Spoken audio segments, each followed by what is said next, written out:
Des lycéens et des collégiens sont en train de vivre une aventure exaltante grâce à leur participation à des concours scientifiques d'envergure nationale et internationale.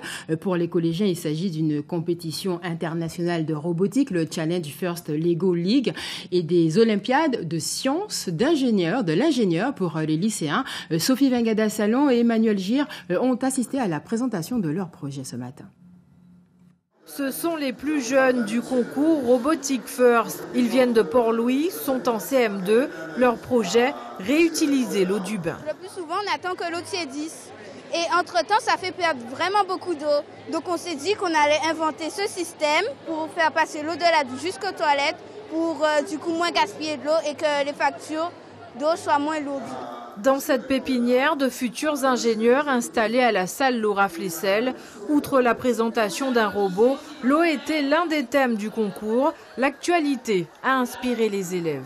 Le débitmètre connecté qui est installé un peu partout dans la maison, qui permet que si tous les robinets sont fermés, allumer une petite lumière qui vous envoie un signal pour voir qu'il y a une fuite dans la maison.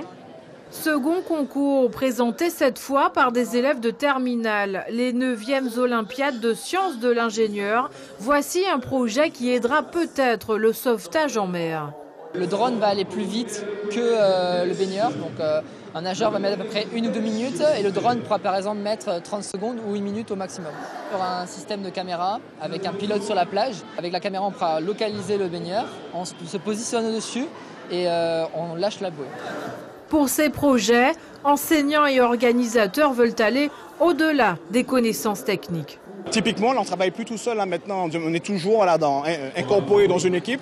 Et donc, il faut pouvoir avoir des séances de brainstorming, donc échanger ensemble, apprendre à écouter son voisin. Si vous prenez tous les projets qui sont présentés par les élèves dans le cadre de cette manifestation, vous allez voir que sont traités la transition écologique, la transition numérique, qui sont au cœur aujourd'hui des métiers qu'on cherche à développer.